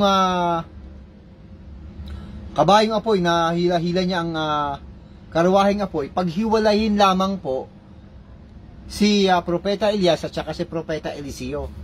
Kasi mayroon silang agreement tungkol nga po sa 3 lugar. Yung Bethel, itong Jericho, at itong ilog ng Jordan. Ayan pong ating isusunod maya-maya ng konti. Mahalaga po ito itong 3 lugar na ito na binanggit. Kaya dahil doon, ayaw na ayaw pong humiwalay ni Propeta Eliseo kay Propeta Elias. Kahit ano daw pong mangyari, hindi siya hihiwalay. Kaya, ito po, dumating na po ang karwaheng apoy. Hila-hila ng kabayong apoy. Ito po ay sasakyang pandigma ng mga anghel. Hello? Ito po ay nagpahiwalay sa kanilang dalawa. Ang bilis po nun. Sumasagitsit po yon, yung pumagitna sa kanila. So naghiwalay yung dalawa, nahiwalay. Yan ang trabaho yan lang po ang ganap ng karwaheng apoy. Hila-hila ng kabayong apoy. Hindi po yan sinakyan ni Propeta Elias. Mali yun, Pastor Jacob Santos. Nagdadagdag ka ng salita. Tinuturuan mo ng mali yung mga miyembro mo at mga tagapakinig mo. Kaya itong taong ito, nagpapanggap lang ito Kita mo, ang kanya lang pong binubuli itong pamangkin na sinasabihan po niya na inutil, hindi marunong gumawa ng paksa. Hindi daw po nagpapatanong. Nagtatago daw po sa aparador. Pastor Jacob Santos, ganun ka rin. Nagtatago ka rin naman sa aparador Ayaw mong lumabas. Kaya nakakaawa ang itong mga miyembro mo, itong mag-asawang hindi matapang. At ang isa pang miyembro ng taga Quezon City na hindi naman niya naakay ang kanyang pamilya dyan. Kayo na lang ang natitira dyan nagpapauto. Ang talitalino ninyo Lalo na itong mag-asawa, may mga anak po ito ng mga professional. Matatalino ito, bakit nagpapauto kayo dyan sa pastor na yan? Hindi ba kayo nakakahalata? Dapat yan marami ng miyembro yan. Pamilya umaalis. O ngayon naghahanap na naman siya ng mga bago niya mabibiktima. Ayan. Yang binabanggit ni Brother Michael Bambito na tao na yan, pinaghinalaan pa niya yan. Na yan daw ang tik-tik at nagbibigay sa akin ng impormasyon.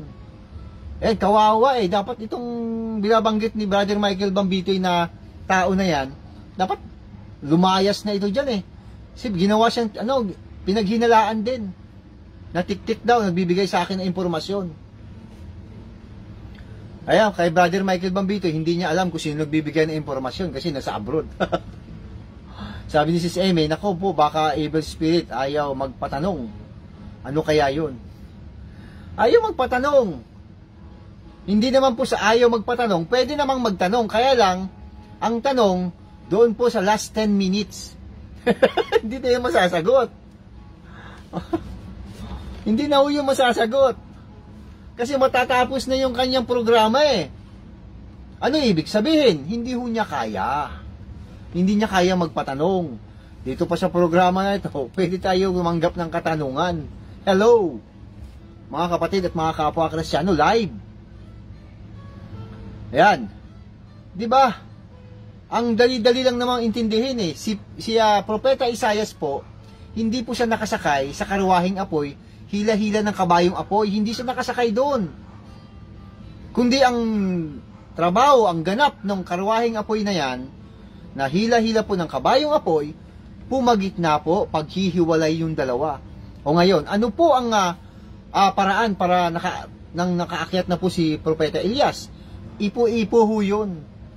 Letra por letra nakasulat. Ang sabi dito, si Elias ay inakyat sa langit sa pamamagitan ng ipo-ipo. Wala pong nakasulat na karwaheng apoy, hila-hila ng kabayong apoy. Wala akong nakasulat na ganun.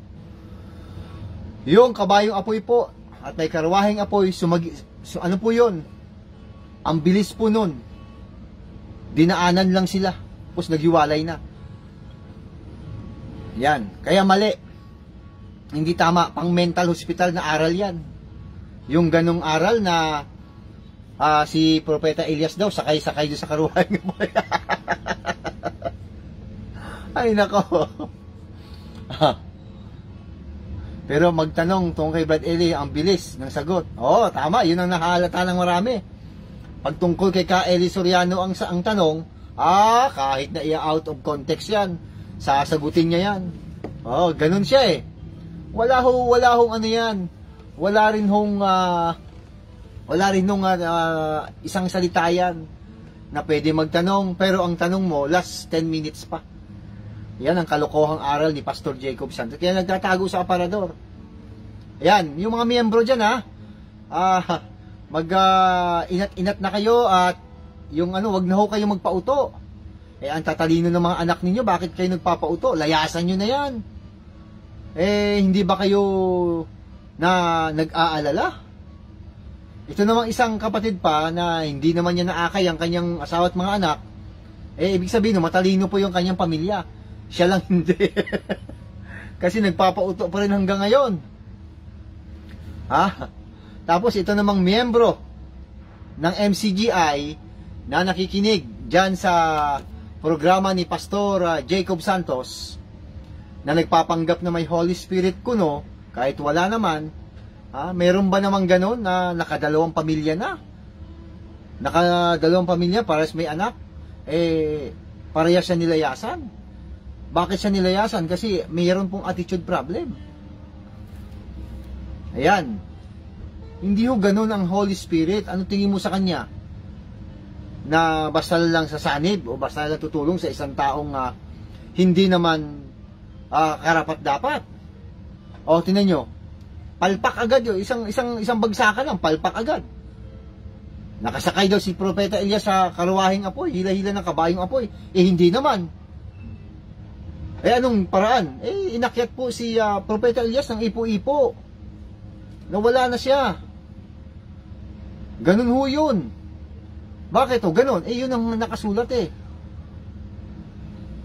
Yan, gusto pang makatatlong pamilya. Yun ang plano ngayon. Kasi nakitaan pala siya ng babae dyan sa Walter Mart tsaka sa bangko. Ano ho? Hindi ho tama yung mga ganong style ng isang pastor. Kaya yung mga miyembro dyan ay naku, hindi pa dumadami mga kapatid at mga kapwa Kristiyan. Kasi ano po pamilya po ang umaalis. Ayan, hindi ho lumalaki ang kanyang iglesia. Brother Vincent, nakapagtayo siya ng bahay kuno, yung sambahan. Bahay ho niya yun. At dahil yan ay hindi galing sa kapayapaan, yan po ay magbubunga ng hindi rin sa kapayapaan. Kita nyo po. Sabi ko nung mga taon na ang nakalipas, gusto ko matapos yang at maitayo yung bahay na binabanggit mo na yan. Dahil dyan magsisimula ang kalbaryo ng buhay mo. Hindi ho ako nagkamali. Nakalipat nga siya sa kanyang bahay, wala na po ang kanyang ikalawang pamilya. Iniwanan na siya. Ayan, wala sa kapayapaan. Yan ba tinutulungan ng Holy Spirit? Walang ganun. Hindi po pwede yun. Ha? Kaya yung miyembro dyan, mag-ano kayo? Magsuri kayo mabuti. Hindi na ho natin kailangan yung mga pastor-pastor na yan na ginagawa nila. Tapos magtuturo ng mali-maling aral. Yan, tall, dark, and handsome. Ay nako. Mga kapatid at mga kapwa Kristiyano. Tall, dark, and handsome. Wow! O ngayon, puntahan ho natin yung kasi very interesting po itong lugar ho na kita nyo yung ating programa. Isang dalawang oras tayong magsasalita, marami tayong natatalakay na mga mga naibabalita. Yung nurse, yata ang gustong isama. Wow! Meron na palang nurse. Ayan, yung 3 lugar. Actually kasi 4 na lugar. O basahin ho natin Dako na tayo doon. Tall, dark, and handsome. Hangsama. Dumating ang oras na si Elias ay kailangan ng kunin ng Panginoon sa pamamagitan ng ipo-ipo. Noon ay naglalakad sila Eliseo buhat sa Gilgal. Ayan. First, na place, Gilgal. Sinabi ni Elias, maiwan ka na rito at ako'y pinapapunta ng Panginoon sa Betel. Yan mga kapatid at mga kapwa Kristiyano.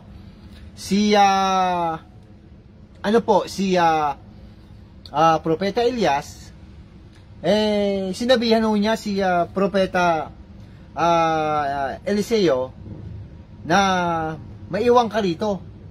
At ako'y pinapapunta ng Panginoon sa Betel. Ngayon, pinapaiwan niya sa Gilgal. Ayan. Ang ganda nito mga kapatid, ang kwento nito. Kaya nga dapat, ang nagbabasa talaga nito, kailangan humingi muna ng pahitulot sa Panginoon para ma-deliver ng maayos. Kasi pag binasa mo ito ng putol-putol, disgrasya ka talaga. Hindi mo siya maiayos ng mabuti. Yung kanyang chronological, at saka yung arrangement niya.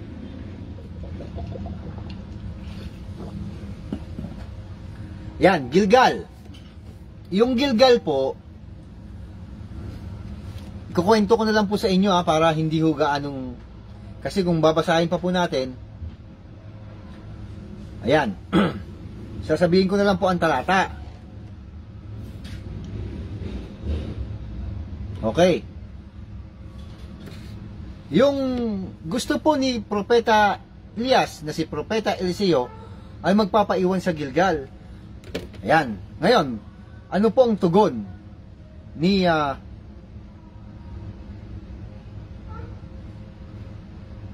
Propeta Eliseo? Ngunit sinabi ni Eliseo, saksi ang Panginoon, ang Diyos na buhay. Hanggang buhay ka, hindi ako hihiwalay sa iyo. At magkasama silang pumunta sa Betel. Hindi nagpaiwan si Propeta Eliseo. Sumama pa rin siya. Ayaw niyang magpaiwan sa Gilgal. So, ang Gilgal muna tayo. Mga kapatid at mga kapwa Kristiyano, ano ba yung Gilgal na lugar? Ano ba ang significant niyan? Ano ba ang kahalagahan niyan? Ayan. Basahin na lang ho natin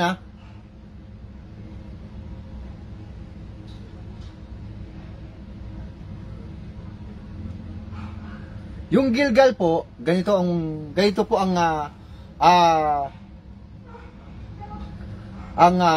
istorya ng tungkol diyan sa Gilgal na gustong ipaiwan ni Propeta Elias, si Propeta Eliseo, pero hindi siya pumayag.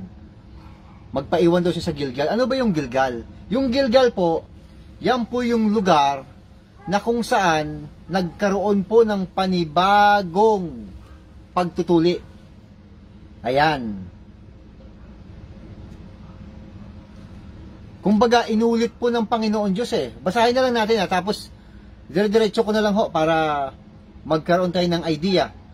Sa aklat po ni Josue, sa Kapitulo 5, talata po 2, 6 hanggang 9. Ito po ang ating mababasa. Ito po yung kwento. Sinabi ng Panginoon kay Josue, ayan, kumuha ka ng batong matalim, gawin mong panghiwa at tuliin mo ang mga kalalakihan ng Israel. 6. 40 taon nang naglalakbay sa ilang ang bayang Israel. At tol, mataas tingin sa sarili. Ganun pala yun. Ito pa yung kwento. 4 taon nang naglalakbay sa ilang ang bayang Israel, hanggang sa namatay lahat ang mga lalaking may sapat na gulang upang makipagdigma nang sila'y umalis sa Ehipto. Sinuway nila ang Panginoon, kaya sinabi niya sa kanila na hindi nila makikita ang mayaman at masaganang lupain na ipinangako niya sa kanilang mga ninuno. 7. Ang kanilang mga anak na lalaki na humahalili sa kanila ang tinuli ni Josue, sapagkat ang mga ito'y hindi tinuli ng panahon ng paglalakbay. 8. Matapos tuliin ng lahat ng kalalakihan na natili sa kampo ang buong bayan hanggang sa gumaling ang mga sugat, at sinabi ng Panginoon kay Josue, inalis ko ngayon ang kahihiyan ng pagkaalipin ninyo sa Ehipto, kaya ang lugar na iyon ay tinawag na Gilgal magpahanggang ngayon. Ayan. Ang Gilgal sa wikang Ebreo, ang salitang Gilgal at inalis ay magkasintunog. Kaya gusto po, ang Gilgal po, ganito ang nangyari. Siyempre, 40 years naglalakbay ang mga Israelita, andyan yung mga mandirigma. Ngayon, nagkaroon sila ng problema sa Panginoon Diyos. Dahil mali po yung kanilang ulat doon sa pag-spy. Yung pag-i-spy po, yung pagmanman, mali ang ulat, kaya pinatay sila ng Panginoon. Kaya ang natira na lang, 20 years pababa. Kaya, yan naman po ang mga tinuli. Ibig sabihin no, dyan sa Gilgal, dyan tinuli ang mga bago, mga fresh, mga nakapasok sa lupang pangako. Kasi ang nung nauna, wala na pinagpapatay na ng Panginoon dahil wala, sablay. So itong mga fresh na ito, na mga Israelita, nagkaroon po ng panibagong pagtutuli. Ibig sabihin, bago na uli. Ayan, tawag dyan sa English rolled away. Ayan, basahin ho natin dito po sa aklat po ni Josue, sa English po nasalin. Ayan. Okay. Hanapin, ano ko lang po, iayos ko lang. Ayan.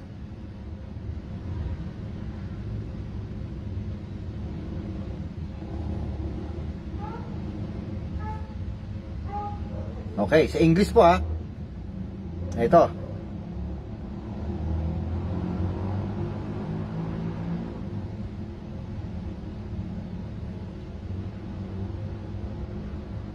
Ano ko lang po, ihanapin ko lang yung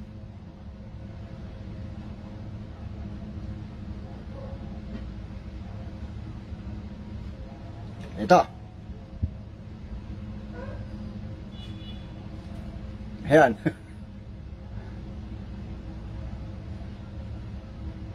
Dito po sa salin po ng Christian Standard Bible.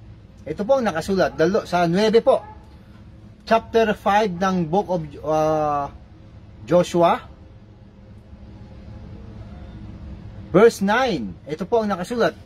The Lord then said to Joshua, "Today I have ruled away the disgrace of Egypt from you.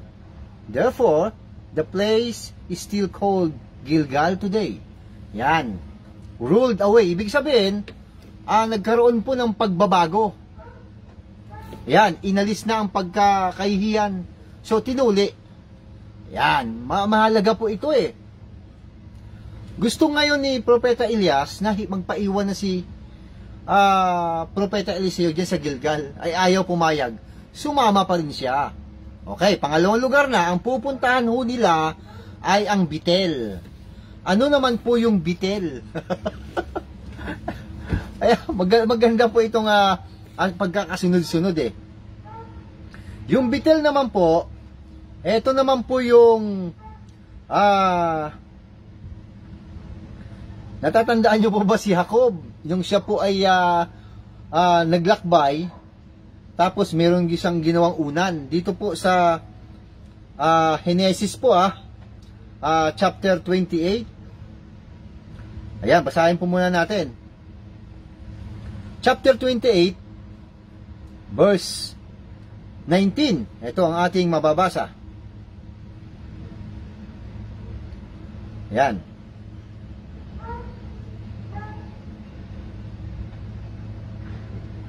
At ang ipinangalan niya sa dakong yaon ay Betel, datapwat ang pangalan ng bayan ng una ay Luz. Dito po si Jacob nagkaroon po ng panaginip eh. Kung babasahin po natin, ang sa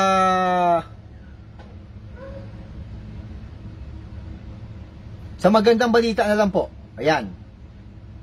Okay, 28.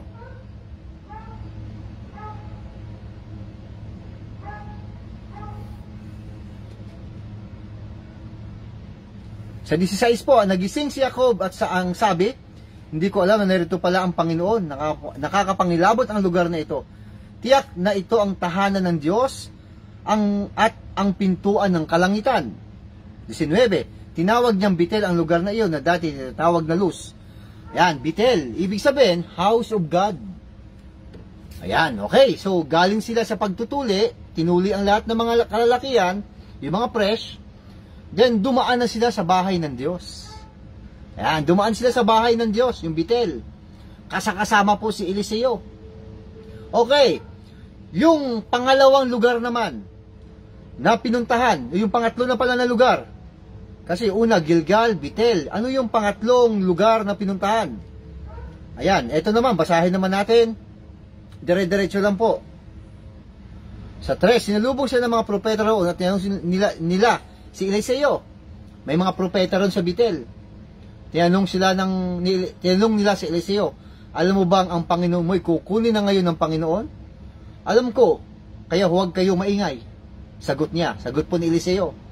Alam pala niya na si Propeta Elias ay kukunin na ng Panginoon. Sinabi ni Elias kay Eliseo, maiwan ka na sana rito, sapagkat pinapapunta ako ng Panginoon sa Jericho. Ayan, ito naman, pangatlong lugar. Jericho naman. Pinapapunta daw siya ng Panginoon sa Jericho. Ano naman po itong Jericho? Alam naman ho natin na si Propeta Elias at saka si Propeta Eliseo nanggaling na po sa bahay ng Diyos. Yun yung Betel. Pupunta naman, pagkatapos sa Betel, sa bahay ng Diyos, pupunta sila sa Jericho. Ano po itong Jericho na ito? Ito po'y banal. Banal din po ang lugar na ito. Nung makausap po, nung makaharap po ni Josue, itong isang tao, ano po, basahin na lang natin sa aklat po ni Josue sa 5 at ang talata po'y 13. Ito po ang ating mababasa. Minsay napadako si Josue malapit sa Jericho nang biglang nagpakita sa kanya ang isang lalaking may hawak na tabak. Nilapitan ito ni Josue at tinanong, ikaw ba isang kakampi o isang kaaway?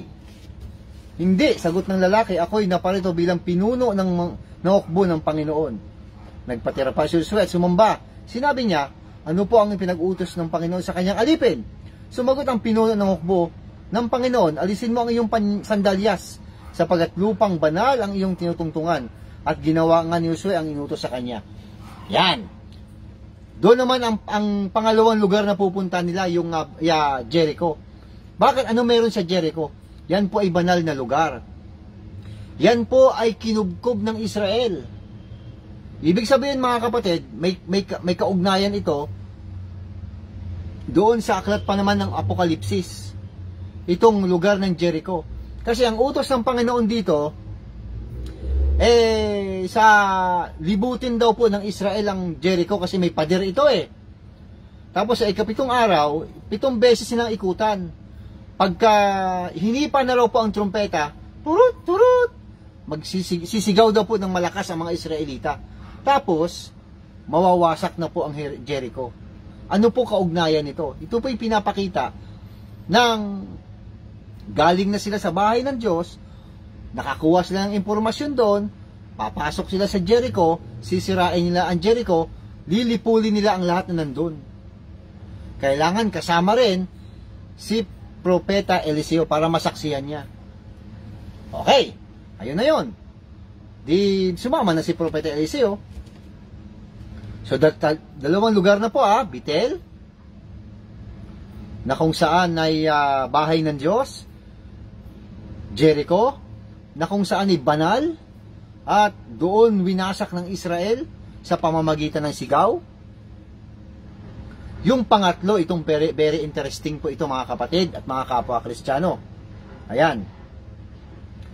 Basahin natin uli ang ikalawang hari, 2. Dire-diretso lang po tayo.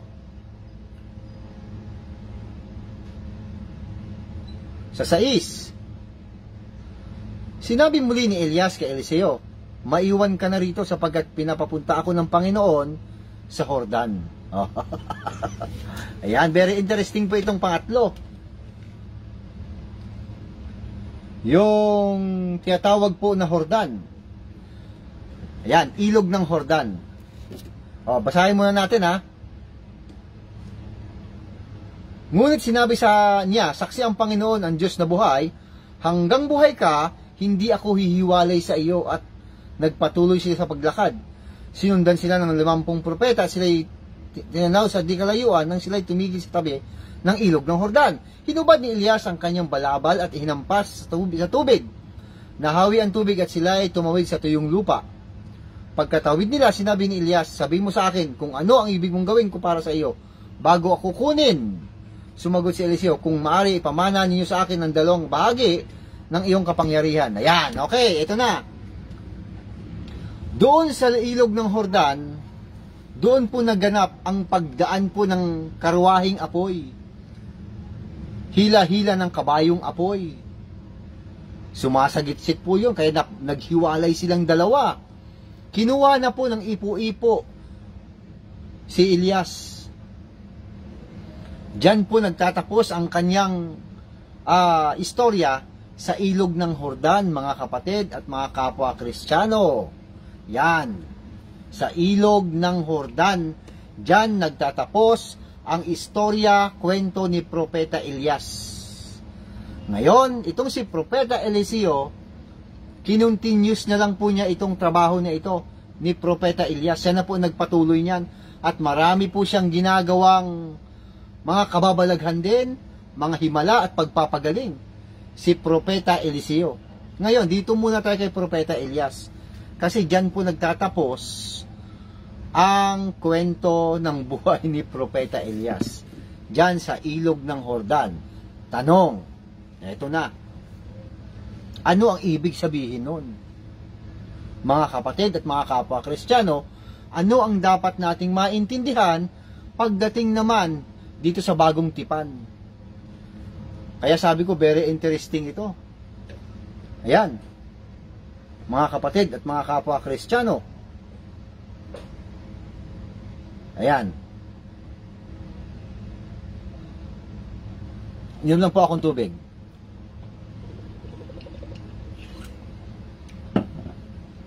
Babasahin po natin ang Mateo na. Punta tayo sa bagong tipan. Kung ano ibig sabihin nun, bakit doon nagtapos ang buhay ni Propeta Elias sa ilog ng Jordan. O basa sa isang talata po, Kapitulo 11, 12 hanggang 15 ng aklat po ni Mateo.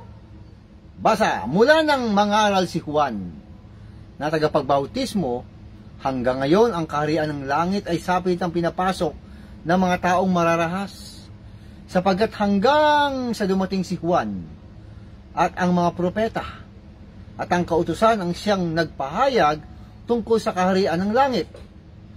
Kung naniniwala kayo sa pahayag na ito, siwa na nga ang Elias na ipinangakong darating, makinig ang may pandinig. Ay nako, maganda po ito. May binabanggit po ang ating mahal na Panginoon. Ibang usapan na po ito, ibang klase na ito Si Jesus Christ na po ito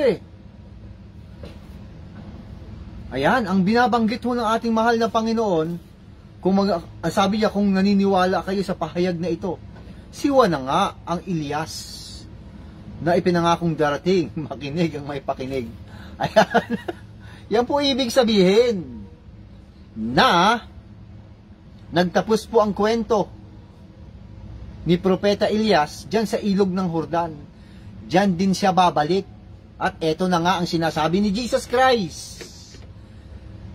Si Elias na ang ipinangakong darating. Makinig ang may pandinig. Ibig sabihin, kailangan dito ng talino. Kailangan dito ng pangunawa. Ibig bang sabihin, Brother Vincent, sinasabi ng ating mahal na Panginoon, si Elias at saka si Juan Bautista, iisa lang? Hindi ganoon. Hindi ganoon ang ibig na sabihin ng Panginoon. Mga kapatid at mga kapwa Kristiyano, hindi ganoon yun. Tandaan ho natin, eto, kaya nga ganoon ang pagkakasabi ni Jesus Christ na si Elias pala, yan na nga ang ipinangakong darating at dumating na nga si Juan Bautista.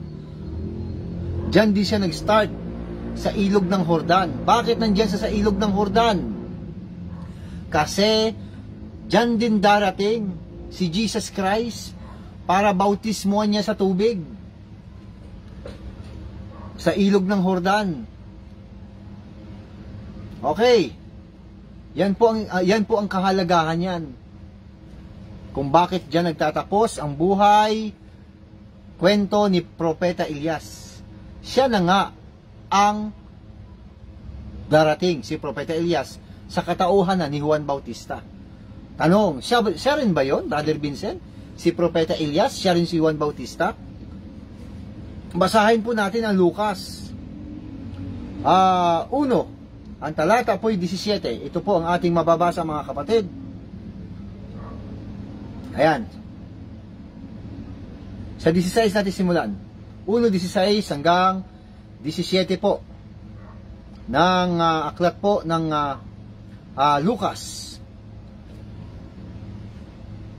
Sa pamamagitan niya ay maraming Israelita ang magbabalik loob sa kanilang Panginoon Diyos. Ayan. Mauuna siya sa Panginoon na taglay ang espiritu at kapangyarihan ni Elias upang pagkasasunduin ang mga ama at ang mga kanilang mga anak at panumbalikin ang mga suwai sa karunungan ng matuwid. Sa gayon, ipaghanda niya ng isang bayan ang Panginoon. O yan.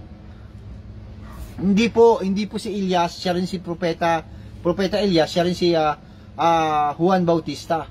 Hindi ho ganon. Dumating ho siya, taglay po ang kapangyarihan, espiritu at kapangyarihan ni Elias. Yan po ibig sabihin ni Jesus Christ. Pero hindi po ibig sabihin iisang tao lang. Taglay lang po niya ang kapangyarihan at espiritu ni Elias, si Juan Bautista. Ano pa po ang dapat nating maintindihan? Ito naman po sa aklat ni San Juan sa 1 at ang talata po ay 19. Ang mga pinuno ng mga Hudyo sa Jerusalem ay nagsugo ng mga pari at Libita upang itanong kay Juan kung sino nga ba siya. Hindi nagkaila si Juan at sa halip ay maliwanag niyang sinabi, hindi ako ang Kristo. Sino ka kung gayon? Tanong nila, ikaw ba ang Elias? Hindi ako ang Elias, tugon niya. Ikaw ba ang propeta? Sumagot siya, hindi rin. Ayan, hindi rin siya si Elias. Kaya magkaiba po yun. Ayan. Kaya, yun po ang naging kwento ng buhay ni Propeta Elias, na siya po ay may kasunod na magaganap, na siya po ay sa katauhan naman ni Juan Bautista.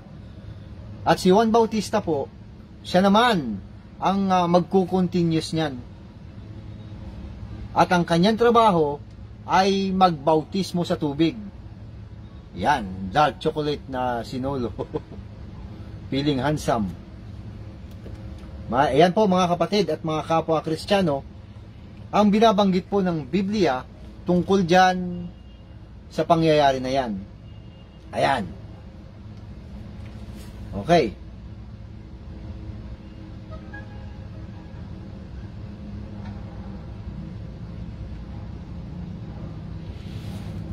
Sige po mga kapatid at mga kapwa Kristiyano, kung meron po kayong mga katanungan tungkol doon, ayan, okay, siguro okay na ho yan yung ating yung atin pong ibinalita sa gabing ito, sa araw na ito. Total, nakatatlo na tayo. Ang una natin pinag-usapan ay tungkol po kung may mga hayop sa langit. Ang sagot, wala pong impormasyon na may mga hayop sa langit. Doon po sa ikalawang langit, wala pong ganon. Ayan. Kasi, ang sinasabi po ni Jesus Christ ay magsisampalataya kayo sa Diyos at magsisampalataya naman kayo sa akin. Pananampalataya po ang hinihingi niya sa tao. Ayan. Ang pangalawa po nating pinag-aralan ay ang langit po. Yan. May 10 minutes para magtanong. Ayan. Opo, pwede po yun. Meron pong unang langit. Meron pong ikalawang langit. Meron pong ikatlong langit. Ang unang langit, yan po ang tinatahanan ng mga bituin, araw, at buwan. Yan, dyan po sa kalawakan, ang mga eroplano, ang nililiparan po ng mga ibon. Yan po ang unang langit. Ang prueba natin dyan, yan po yung tinatawag na creation, kasakasama po sa pag-create ng Panginoon Diyos. Para ho yan sa tao. Yan po ang laman ng kalawakan. Tinawag po niya na langit ang kalawakan. May laman po ang kalawakan. Ang laman po nun, yan nga po ang bituin, araw at buwan. Kaya yan ang unang langit. Ang ikalawang langit naman, ito po yung mga, dyan po napupunta, ang mga espiritu po ng mga banal na tao. Yan, mga propeta, mga apostol, at ang mga taong ganap, nandyan po sa ikalawang langit. Ayan, nandyan po ang dambana ng Panginoon Diyos. Nandyan lang po sila. Yan, nabasa natin nung buksan po ang ikalawang selyo. Yan po yung ating prueba. Pagkatapos, ang ikatlong langit, ito naman po ang tinatahanan. Ito yung kaharian ng Diyos. Ito po yung napuntahan ni Juan, ni Apostol Juan, ang minamahal na alagad. Nakarating siya dyan. Nakita po niya ang mga luklukan. Yan po ang ikatlong langit. Yan din po ang nakita ni San Esteban. Yung luklukan po ng Panginoon Diyos, nakita rin po niya si Jesus Christ, nakatayo. Yan po ang mga langit. Yan po ang tamang pagkakasalansan. Ayan, kaya yung tanong po kung may tao sa langit, mayroon na pong tao sa langit. Ayun na nga po yung mga tao na yan. Yan po ang firstborn, nandyan po ang nandyan po yung unang iglesia. Yang iglesia ng mga panganay. Okay. At pagkatapos itong pangatlo, ito po yung mga lugar na pinuntahan. Nagkaroon po ng rolled away. Ibig sabihin, nagkaroon po ng panibago ang Israel. Rolled away, tinuli uli itong mga fresh na mga Israelita para maging mandirigma. So, nagkaroon uli ng paglilipol at ito, tinuli uli dyan sa Gilgal. Tapos, nagkaroon po ang unang pinuntahan ay ang bahay ng Diyos. Si Eliseo at saka si Elias. At pagkatapos, pumunta naman sila sa Jericho. Winasak nila ang Jericho. Ayan. Pagkatapos, pumunta sila sa ilog ng Jordan. Doon na po kinuha si Propeta Elias sa ilog ng Jordan. And then, pagdating po ng bagong tipan, babalik po si Elias sa katauhan naman po ni Juan Bautista. Taglay-taglay naman ni Juan Bautista ang kapangyarihan at espiritu ni Elias. Siya naman ang magkukontinuous niyan. Hello! Kaya, nagtatapos po dyan sa ilog ng Jordan, dyan po niya sasalubungin, dyan po niya makikita ang kordero ng Diyos na nag-aalis ng kasalanan ng sanlibutan. Dyan niya babautismuhan sa tubig. Kaya, yung pagbautismo naman kay Jesus Christ sa tubig, ayan, yan po ang kahulugan yan ng bautismo sa tubig. Uulitin lang natin, ang kahulugan yan ay bilang tanda ng pagsisisi at pagtalikod sa kasalanan. Nagpabautismo po si Jesus Christ, lalabas, meron siyang kasalanan na kailangan talikuran. Pero walang ganon. Wala ho siyang kasalanan, kaya wala siyang dapat talikuran. Pero bakit nagpabautismo siya sa tubig? Yan daw po ang kalooban ng Diyos. Anong kalooban ng Diyos? Na kailangan siya na ang kukuha, siya na ang magbibitbit ng pagsisisi at pagtalikod sa kasalanan. Kaya, nang mabautismuhan si Jesus Christ, kinuha niya na yun. Siya na bahala. Kaya hindi na natin kailangan pa ng magpapalublob pa sa tubig. Bakit? Kasi pag nagpalublob pa tayo sa tubig, hindi tayo believe. Hindi tayo humahanga sa ginawa ni Jesus Christ. Yan ang sinasabi natin. Marami hindi nakakaintindi at hindi nakukuha yan. From the beginning, kinuha ni Jesus Christ ang pagsisisi at pagtalikod sa kasalanan. Yan ngayon paglublob sa tubig. Okay? Sa dulo naman, yan naman yung pagkapako niya sa krus at paglilibing at pagkabuhay na mag-uli. Kinuha naman niya ang kasalanan. Siya naman bahala. Binitbit niya na lahat. Lahat na kay Jesus Christ na lahat. Kaya ang gagawin na lang ng tao, pananampalataya. Napakadali na lang. Lalong-lalo na po sa ating panahon na ito, hindi na ho natin kailangan pa yung mga relihiyon na itinayo ng mga tao, tapos makikinig tayo sa kanila, tapos tatawagin silang pastor, tawagin sila kung kani-kanino, anong mga katawagan sa kanila. Hindi na ho natin kailangan yon. Bakit? Ang Diyos ay Espiritu. Yan, dapat ang mga nagsisamba sa Panginoon ay kinakailangan sumamba sa Espiritu at katotohanan. Hindi na raw kailangan yung pupunta ka pa sa bundok na iyan, sa Jerusalem para sumamba. Hindi na. Kundi ang Diyos ay Espiritu.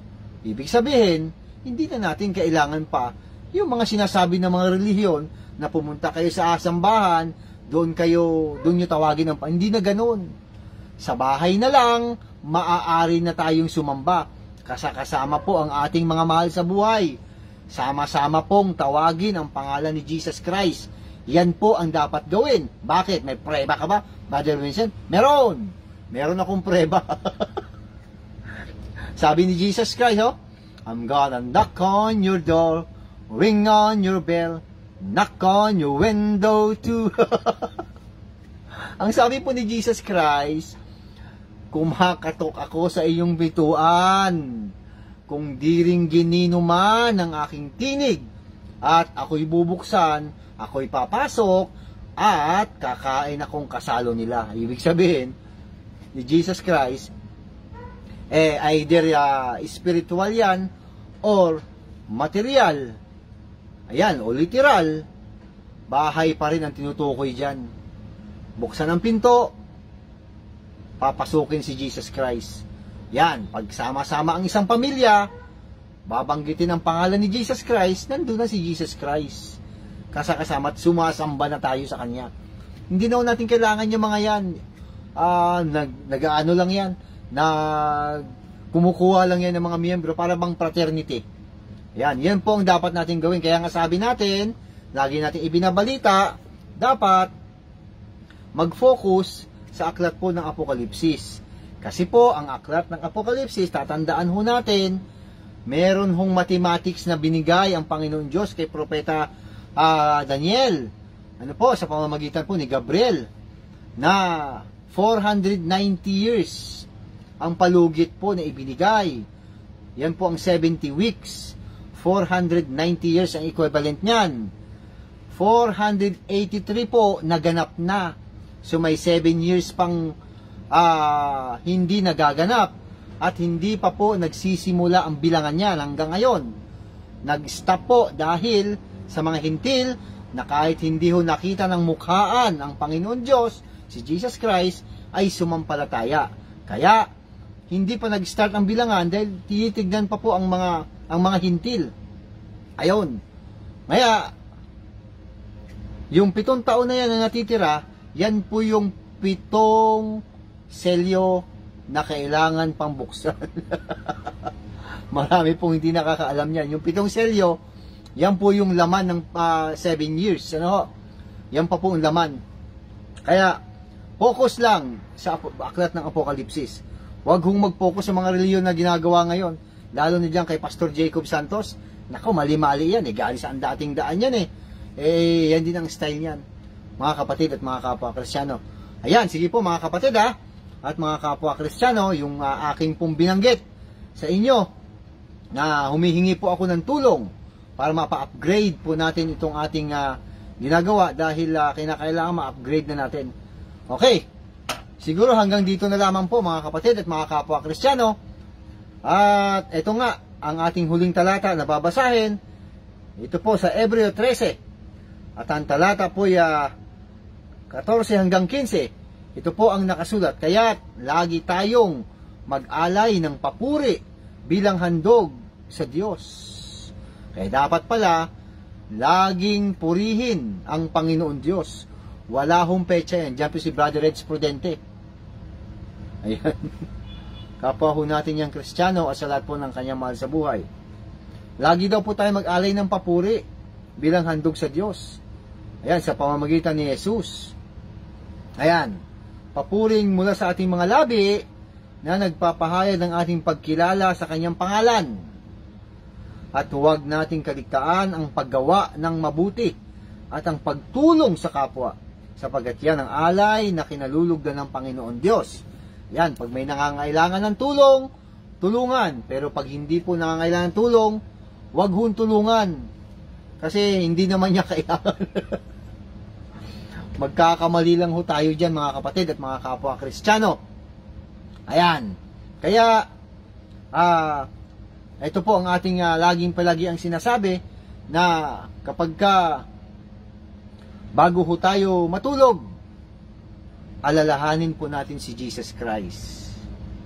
Yung ating pong mga anak, mga mahal sa buhay, bago po sila matulog, kinakailangan munang alalahanin si Jesus Christ. Madali lang. Banggitin lang po ang kanyang banal na pangalan, humingi lang po ng gabay. Kasi yun ang gusto ng Panginoon. Gamitin po ang labi para purihin ang kanyang banal na pangalan. Pagising po sa umaga, ano man ang ating gagawin, papasok sa trabaho, papasok po sa kung saan man sa eskwelahan, dapat dedicated lahat kay Jesus Christ. Yan ang gusto niya. Yan, wala na po yung petsa, wala pong specific na date, specific na month or year, walang ganun-ganun. Dapat po lagi-lagi. Yan ang gusto ni Jesus Christ, dapat siya inaalala. Kaya, tayo po mga kapwa Kristiyano, yan po ang ating laging ginagawa. Kaya, hanggang sa sunod nating pagkikita, huwag kayong mawawala. Paalam!